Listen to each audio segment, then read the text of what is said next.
All right, welcome. My name is Todd Probasco, and I am the president of the Palos Area Chamber of Commerce. And I am pleased to introduce our guest, Alderman Jeff Key from Palos Heights, who has some big news to share with the residents here in Palos.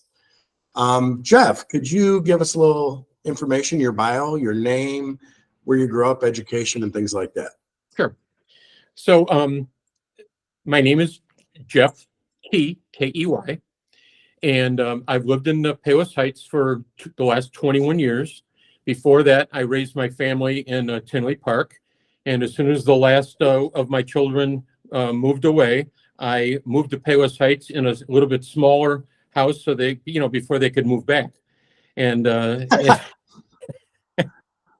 but I'm 71 years old. I'm married to my wife Diane. I'm the father of three 40-year-old kids who don't live near me. They live in three different parts of the country. One near St. Louis, one in San Luis Obispo, California, and one in Indianapolis.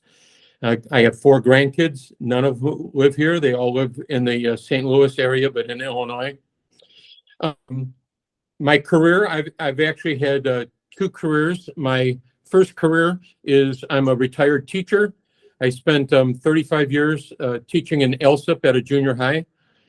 And after I retired from that, which the only reason I retired from that is because the pension system changed what they were doing. And so I retired, but I stayed subbing for another 11 years after that because I miss the kids. I love the interaction with the kids, and I just love the whole idea behind teaching. I had a secondary career in the evenings and on the weekends, and that is that I'm a music guy. I was a band director for all those years. I wrote the program in ELSIP that still exists today. But I was a choir director slash music director slash worship pastor for 26 years at different churches. Some on the north side. My last one, which I was there for 18 years, was in Orland Park. And so I've retired from both of those things. A little hard to keep up a singing schedule at my age. It does put a little crimp on your vocal cords and stuff, but I am retired from that. I grew up on the north side of Chicago, so I'm a Cub fan. Although I love when we're watching sports too. I want all the teams in Chicago to succeed, but I definitely am a Cub fan. So let me talk about a little bit of my engagement with the city. I got elected to the city council a little over 13 years ago. And so the way it works is each city council member is on 4 different committees, and you're chairman of one. So my first 2 years on the council, I was a chairman of public safety, which is the committee that works directly with the police department on issues revolving around law enforcement. And then for the last 11 years, I've been chairman of Parks and Rec. Mm-hmm. And a lot has gone on in those 11 years because we've had a renovation and an addition put on the rec center, which required us to have a referendum and the advocacy that goes behind that. And we've opened up 3 new parks in the last 11 years. And so that's been very busy. I also serve in 2 other capacities as an alderman because I'm the city council representative on this committee. It no longer exists, but for 8 years I was on the Business and Economic Advisory Council. Mm-hmm. And I can probably go in a little bit later about what we actually did on that committee, but I was a representative from the city council. And then finally and I still am doing this, I'm the representative from the city council on the beautification committee, which is the volunteer arm on some of the things like the car show that happens in July, and we have beautification awards in the fall, and we have the Adopt a Pot program, which mm-hmm. you see all the beautiful flower pots all through town. They're in charge of that, and I sit on that committee and contribute views from the city council on that. In a personal way, I'm sorry, what? I live at the in a townhome, and I'm the president of the HOA there, so I can relate to all of our residents that live in an HOA situation. I know that they have specific needs and a relationship with the city, and I've tried to manage that. I know it's helped me being on the city council with some of the issues and disseminating information how the city works with HOAs. And just because you are the Chamber of Commerce, Todd, I think you and I have spoken enough to know that the last thing that I call myself is I'm pro-business. Mhm. I try to act in a way that is pro-business, and I think my record would reflect that. Awesome. Thank you for sharing all that. Yes, we've known each other for quite a while. So you've been an alderman for 14 years. Is that what you said? I'm in my 14th year, You're in your 14th. 13 total plus a few months. Great. Awesome. So you have some big news you want to share. You have aspirations and you're going to be running for another office here in the city of Palos Heights. And I believe you plan on running for mayor next spring. Is that correct? That's correct. So this is something that I've been thinking about for a while now. And just personally, I've been praying about it, and I feel drawn to doing it. With my age being as it is, there's a window of opportunity. I don't want to spend the rest of my life saying, what if, or, what I should have done, what I should have done. No, I want to act on it. I don't want it to be a reflection of my love for the city and that something is terribly wrong here. And so I need to rescue it. That's not where I'm coming from. I'm coming from, I love Palos Heights. I want us to see us succeed. I want us to see us grow in a certain way. And I would do things differently as mayor, but I would like to, go down that road. And so I officially will not be turning in my papers to run until November, but I will very quickly be having the other paperwork filled out, because you have to have petitions signed and all that stuff. And that takes place at the end of this month and into September and October. So I want to get those things out of the way. And I certainly didn't want to be, I've discussed my intention to run with the mayor, the current mayor, Bob Strauss, who is a friend of mine. And also with the, I've let all the other city council members know, and I've let all the department heads know, because I don't want there to be a surprise that something is happening. Okay. Excellent. If you were to win as mayor, what changes would you like to make as mayor of Palos Heights? Well, can we hold off on that question just for a second and come back to like what's been happening for the last few years? Because I think one fuels the other. Absolutely. Yeah. So, so some of the things I've been involved in, and I want to tell you, it has been a joy for the last 13 plus years to be on the city council. Mm-hmm. I'm an active person. I do not want to be a retired person that sits at home and watches, the History Channel all day. I'm not interested in that. I want to do public service. I want to bless people. I want to do positive things that move not only my own life and my own marriage and family, but the city where I live. I want to do it in a positive direction and leave a legacy for the following generations. And so, I'll just fill you in on some of the stuff that I've been involved in over the last 13 years. When I was, the thing I'm most proud of, and it's something that the general public would not know, but when I was chairman of public safety, it came to my attention that when there's a problem and like, let's say a crime was committed and DNA was found on the scene, or they want, fingerprints had to be, you're going to go to the Cook County crime lab. Well, there was a problem in town with a crime, and I heard from one of the officers that it was taking up to 16 to 18 months to get stuff back from the crime labs. Wow.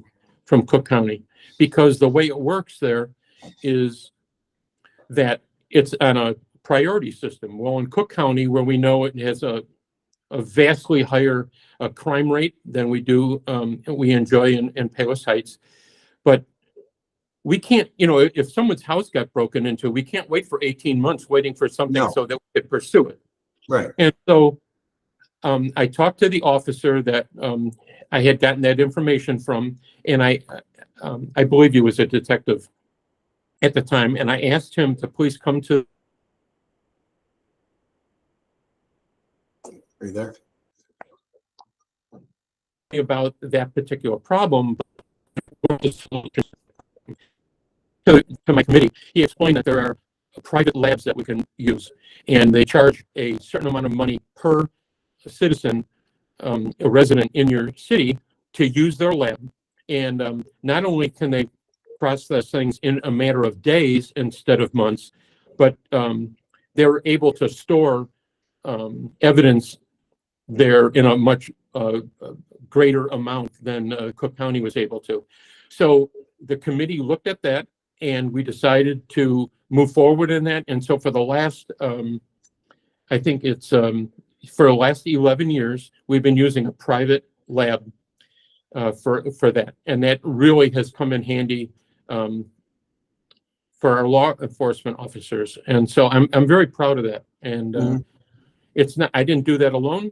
It's, committee work. It's the police doing most of the background work on that and presenting it to us. But there is a certain amount of advocacy that goes through to get that through the committee and into the council and get it into place. That's not something citizens are really aware of. That's a behind the scenes thing, but it's something that we can take pride in. So and then, you want to make sure you keep that support and funding to the law. Oh, absolutely. I mean, listen, everyone, the leadership of Palos Heights is very pro, law enforcement, and they've built something very special there, and it's not by accident. And they do a wonderful job, and they're wonderful people.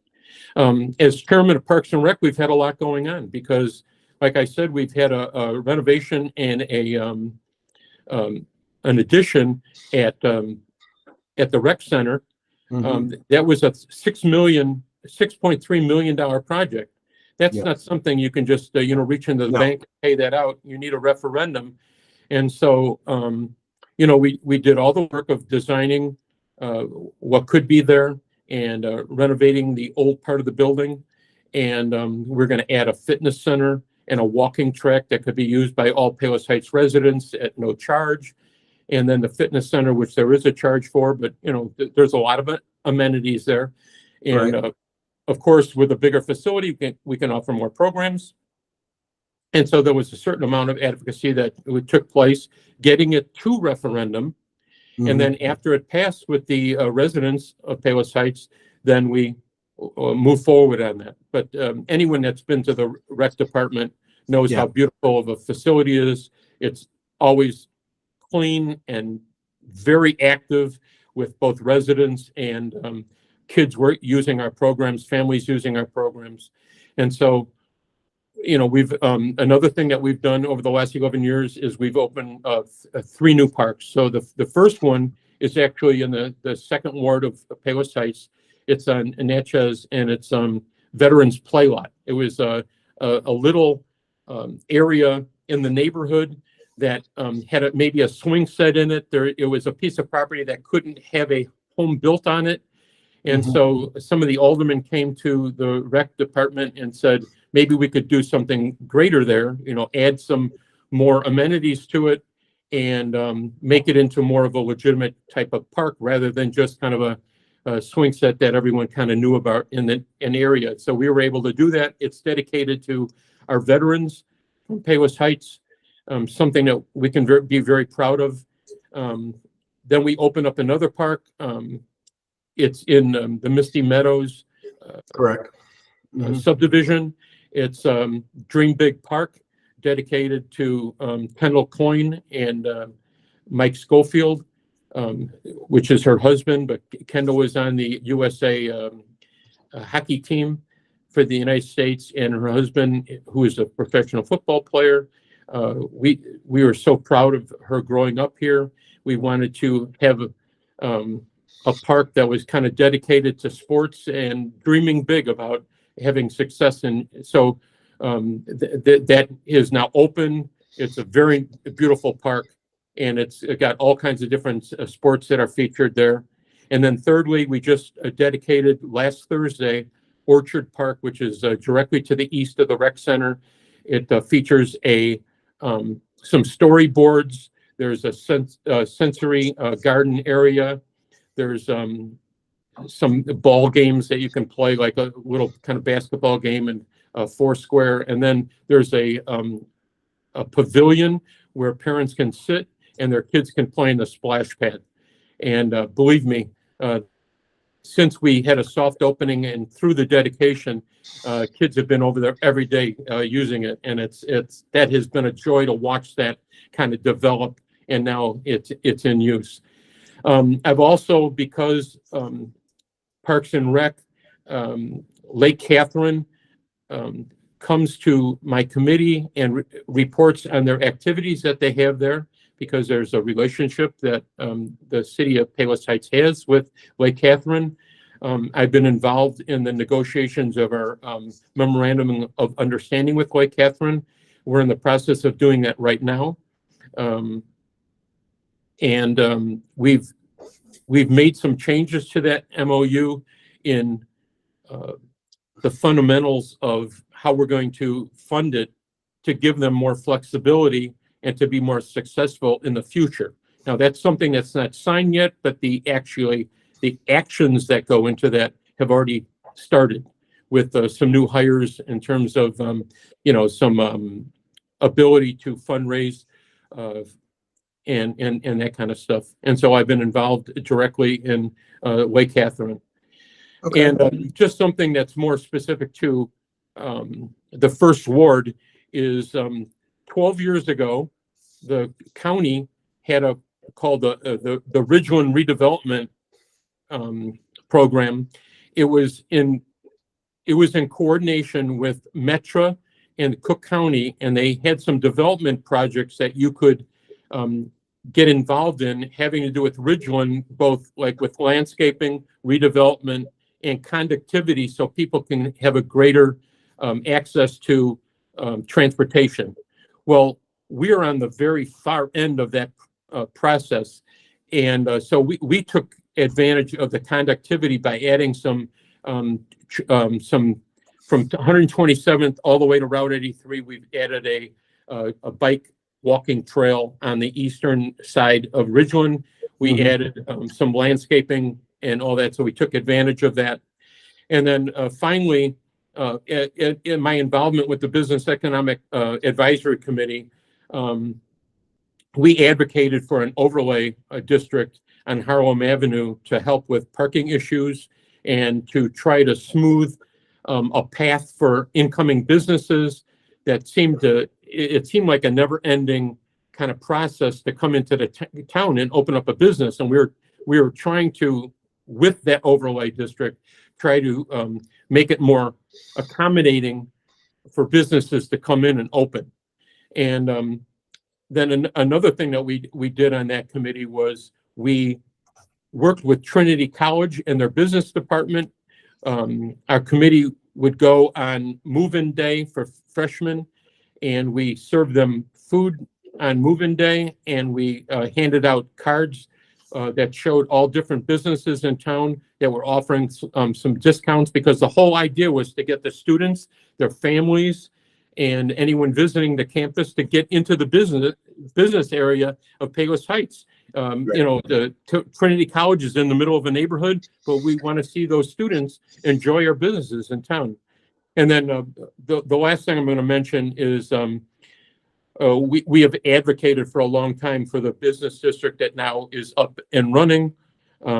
That's a whole nother subject, though. And then finally, there's the chairman of that committee, Bob Grossart, and I are the ones that initiated the idea of having a Kris Kringle market in town. And Mhm. so we formed a committee of both members from the beautification committee and business owners in town. And we raised over $20,000 over each year so that we could start the Kris Kringle Market that anyone has seen. It's the first weekend of December. Right. And we've had 70 vendors there. And of course, you can imagine the kind of traffic that brings the town into our business district to use our businesses as well. And that was the whole idea behind it. Yeah. And so that kind of brings us up to, what's happening today, huh? Yeah. You've been very involved, and all those things have been great additions to the city. I have some specific questions that I'd like to maybe run by you. Being the president of the chamber, of course, I'm pro-business, and we have our members, and we also have our residents that look to the chamber for insight. One big concern, which I know you hear a lot, is the lack of parking. We have all these great businesses, but it's kind of hard to park when you go to eat and drink. What are your thoughts on that? And Sure. what And, improvements can be done with that? Yeah. And certainly, when a business wants to come, they have to, if they're going to build a building, they have to have a certain, percentage of parking spaces for their place of business. And given the lot sizes for businesses in the business district, having it only be on Harlem Avenue, it's hard to provide that many spaces for businesses. Right. And so now the city does have a municipal lot down by High Five in the Heights and Norrell Jewelers. It's in between there, and we use that for our farmers market. And but you can imagine if you have a restaurant that's 2 blocks away, people are going to be kind of loath to, I'm going to park and then walk 2 blocks to the restaurant. Right. Now, in my personal life, I don't mind doing that. If I want to eat at a certain restaurant, I'll do that. But if you're talking about daily foot traffic into businesses, you've got to have a better thing. And we've kind of addressed it a little bit.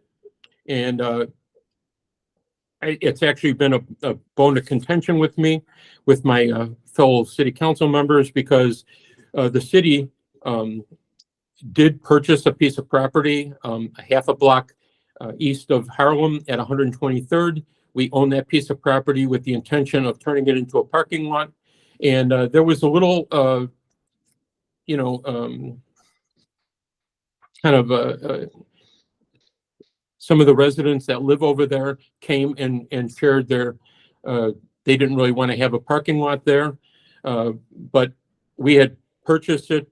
It's going to be a beautiful parking lot. It would help with some of the businesses. That's the most, the most used intersection in the whole city, 123rd and Harlem. And here it's just a half a block off of there. And it could really help in regards to that. And there's also other properties close by that we could also do that. So we purchased that property. And then after some public engagement, there was enough, dissension, if you will, that some people on the city council changed their mind. And so we didn't move forward with it. It's not a dead project, but we kind of ran into some snags, and now it's sitting there. And so we've invested a lot of money in this. I'd like to see it go forward. I advocated for it to go forward. I was emotional about it moving forward. I've been angry about it not moving forward. And but I think there's a consensus now in the administration and the entire city council to move in that direction. So, I think over the next little bit, you'll be hearing more about that. Yeah, our members and the residents are confused. The city bought it, but it never came to fruition as a parking lot. So it'd be great if that did happen. It would be beneficial to everybody. It's good for everyone. Yeah. You highlighted about back in the day, there was an economic advisory committee, which I guess there is not one anymore. Can you talk about what did that group do? What was its focus? And could you see bringing that back to fruition? Well, I mean, that would be totally at the discretion of the mayor and the city administrator and the community development staff. Basically, we're advocating for whatever the city was doing business wise. Like I said, there was a problem with parking, so what we did was we advocated and then eventually passed that overlay district. So I'll tell you how that works. So the business district is rated or zoned for retail.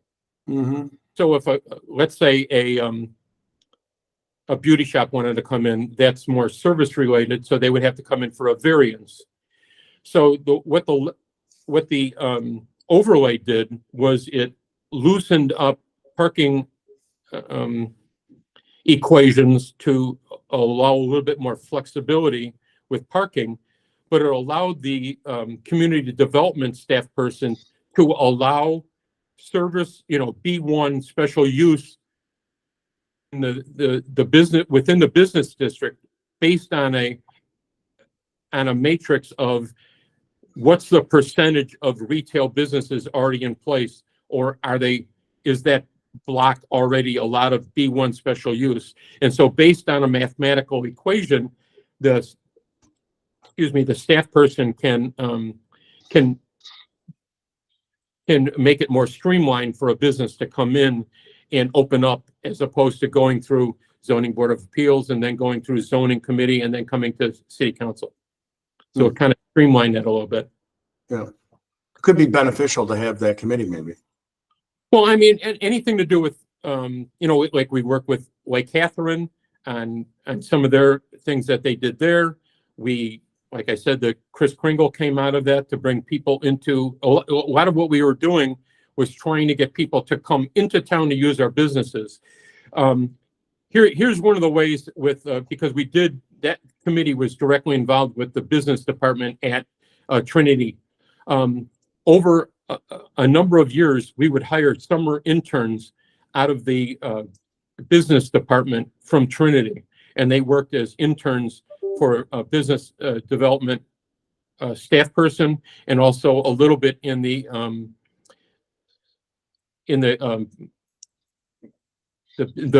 building department with the building commissioner. But the business department used to have in their as a requirement for like their seniors, they had to do a project in town with a local business. So the Business Economic Advisory Committee would pair certain businesses in town with Trinity students to help them. And a lot of times it had to do with media and technology upgrades and using social media platforms to help their businesses. And sometimes they did research for us. And I'll give you an example of that. We have a bike path that goes through Lake Catherine. It comes all the way from Lamont, all the way through our city, through Palos Park into Palos Heights. It goes into Crestwood and then into Alsip. And one of the problems that we saw is, how do we get all the bikers to come into town and use our bike shop and use our restaurants and stuff? So we had the Trinity students actually do a paper on how do we, marginalize what, is there? How do we get those people off the trail and into our town? And so, those are the kind of things we did with the business department on Trinity. And actually, one of our goals was also to improve the relationship between the city and the Chamber of Commerce, because not that there was anything broken with it, but you can always improve with communication, or like if you're having an event, we should be helping you and vice versa. Right. We should be cross marketing. One of the things that we started on economic development too was we started a newsletter in the city that cross markets everyone. So in this newsletter, it tells you what's going on in the city, but it also tells you what's going on at the rec department. It tells you what's going on at Lake Catherine. It tells you what's going on with the police department. It tells you, so we used to include what's going on educationally at Trinity, what's going on educationally that the residents can use at the hospital. Right. How many 12,000, resident towns have a hospital, a college, a nature center, and, a business district? I Not mean, many. it's a blessing. No. All right. Thank you. And your knowledge and passion comes through. So let's get back to this big news of you running for mayor. It's big news. I grew up in town, and always the mayor is a big spot, big job. As you look to the spring of 2025 is when the election will be. Do you plan on kind of running on your own platform, and Jeff Key is based on being an alderman, or do you think you'll be running with some other folks and building a team to run for office? Nope, I'm not running on a slate. I'm running specifically for mayor. I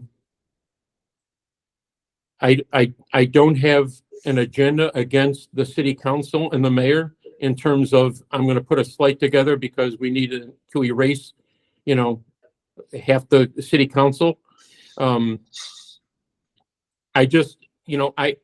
me just start my comments is I'm not going to be that kind of politician that goes around and is going to point fingers and paint the picture of something terrible, because I love the city of Palos Heights, and that's not going to help anyone. And frankly, I could delineate all the good things that our mayor has done over the years. He's been mayor for 23 years. I would do things, I'm going to say this would be clear. I would do things differently. I would use a different leadership model. I would use a different communications, 100% different communication model. So there are a lot of the changes that I would implement would be behind the scenes, but the result of those changes would be overtly observable in moving forward. Okay. So communication and leadership are big things you would like to. Well, I'll give you an example from, there's a difference between being, letting things happen organically. Like we can sit here as a city and say, there's a piece of property over there that's just sitting vacant, and I hope a developer comes in and he has a good idea for it. Or we can go, looking for the developers that can make an investment here into the city. It's not going to happen organically. It's going to happen because you have a vision first for it, and then you're going to back that up with actions, and then those actions are going to get results in a better future. And you can't do any of that without a change in the atmosphere in terms of communications.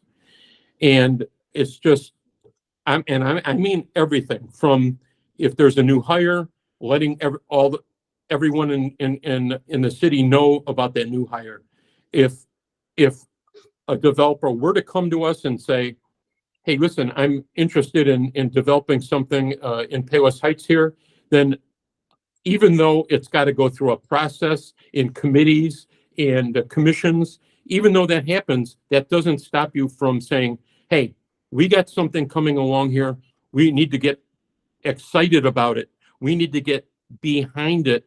And does that mean you can't ask hard questions? Absolutely not. You ask the hard questions, but you encourage development. You encourage dialogue. And if we make some changes to how we engage in the business community in town, then we're going to be an attractive place to come and not a place seen as, boy, I got to jump through a lot of hoops there. Right. Good point.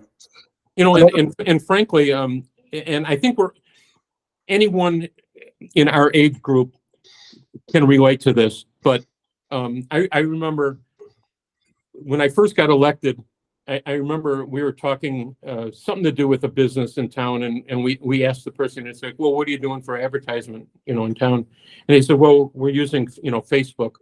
And what was funny about that is 13 years ago, if you said that's the business model you got, it's like, Yeah, people You think know, you're it'd be kind of like you'd be snickering behind their back, you know. right, Well, now if you're not using social media platforms, you're a dinosaur, you know. right, And exactly. you know, but you know, 13 years ago, also you can say, "Hey, I'm pro business. I want to see all kinds of retail." But what's happening over the last 13 years with the Amazons of the world? We can't keep on looking through the same lens because box stores and Amazon and the like are. So we're not going to have the same kind of businesses coming into town.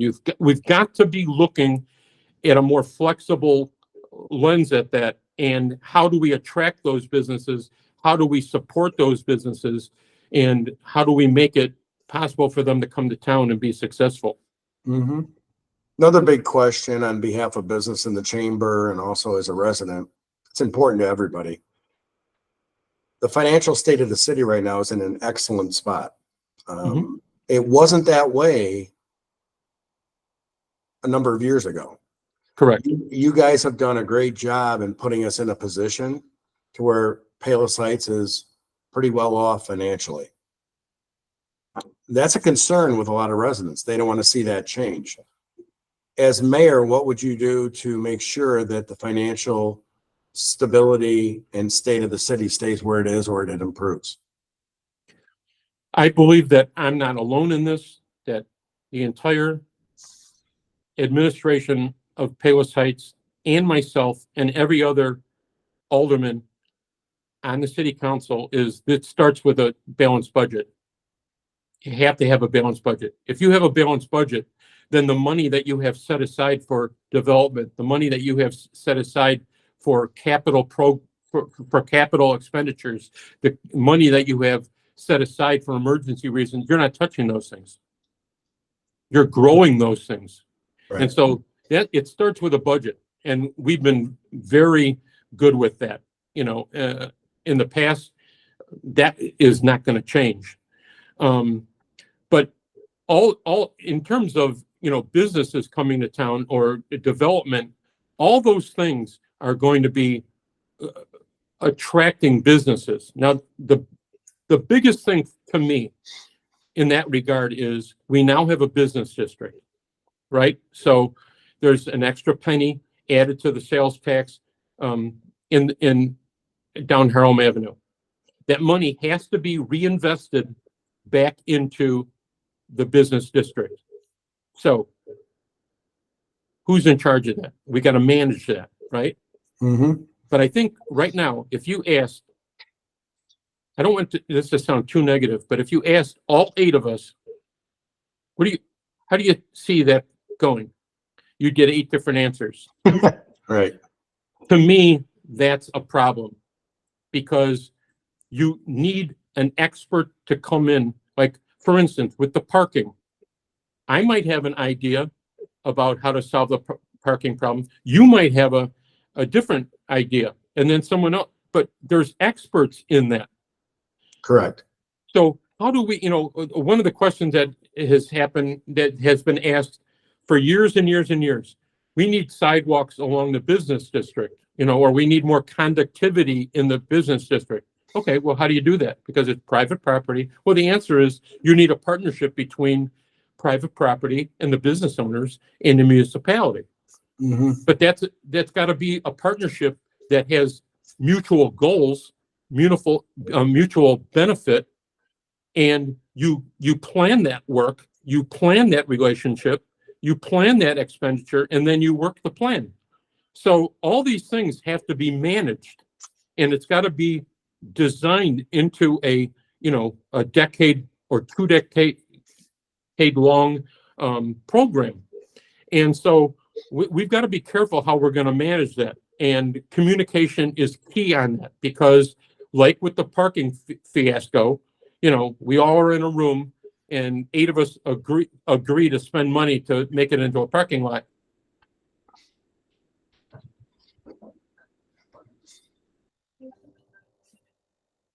4 months later, come up with goals. You collectively work towards those goals, and then you collectively Right. have a success. Excellent. it's a long-term thing, but if you don't plan for it, it's going to be mismanaged. Yeah. Well, your years of experience definitely show, and appreciate, and on behalf of the city and the chamber, thank you for the time served on city council. And as you embark on this next move in your local political career, if people wanted to get a hold of you, if they had questions or wanted to know more, what's the easiest way for people to get a hold of you? Sure. So my cell number, I'm going to give you my cell number. Everyone in my ward has it, and you're more than welcome to text me. If you'd like to meet, I'd be more than happy to do that. It's 312-805-6570. And my personal email is jeffreymkey@att.net. So it's JEFFREYMKEY@att.net. And let me just tell you, just as me as a person, I believe in goal setting. Are you there? Do those, and I want to be the person to do that here, not only with all of our residents, but with the business community as well. It's a partner. Everything is a partnership with someone, right? It's not just government dictating things. It's not like that. We have partnerships with our residents. We have partnerships with law enforcement, with the hospital, with Lake Catherine, with the rec center, with the library. And we want to use those to benefit our residents and those relationships, but they need to be managed. They need to be planned and goal setting and communicated. And that's what I plan on doing. Excellent. Before we go, I just want to add that, as you know, I come to city council meeting every so often. If you are a resident of Palos Heights and you want to have more knowledge, more insight on what's going on in the city, and also as we get ready for election year, I strongly suggest that you go to the city council meetings. They're published on the city website. You can come listen, you can come watch and learn. And if you're unable to attend, we do have our award-winning TV4 crew that records every city council meeting that you can watch at your own leisure right off of YouTube via their YouTube channel. And they have it up pretty quick. The city council meetings on a Monday or Tuesday, it's up fairly quick, so you can stay current on what's happening in and around the city. So yes. And really everything happens on Tuesday in terms of the leadership at my level with the alderman, because the first and third Tuesday of every month are the city council meetings. Those start at 7:00 each Tuesday, and the alternating weeks we have committee meetings. So, and if you're interested in something, let's say having to do with water or the sewers, there's a committee for that. There's right. If you're interested in finance, there's a finance committee, and there's a Parks and Rec committee, and there, all these different things. And so we've had people who have an interest in that. If the leadership at PBO or Power Softball want to discuss land use or what they're doing in their organizations, they come to Parks and Rec and discuss it. So that we can once again help them and they help us. Yeah. Everything's about a relationship. Yeah, a number of us from the chamber came when it was the parking lot time. So Sure. There's always something you can put your arms around if you have an interest and come learn how it's being handled. Absolutely. Yeah, and I strongly suggest people come to city council. It's kind of fun to watch how local government works, and it's actually, you learn something. It's kind of enjoyable in a way. Yes, I agree. Well, Jeff, I want to say thank you for your time. This is big news. On behalf of the residents in the chamber, wish you the best of luck. Before you know it, it will be April of 2025. It will indeed. And it'll be interesting to see how this all plays out. And did you have anything else you wanted to add before we go? Nope. I just, hey, thank you for interviewing me and finding it interesting enough to talk about. And, the chamber. You there? vice versa, and we want to keep Right. We want to Forward keep doing the it. good quality No of matter what life and happens, what's I think happening in Palos Heights. All right, Jeff, thank you very much for your Absolutely. time, and we'll talk to you Absolutely. soon. Thank you. Bye. All right, sounds good. All right, bye.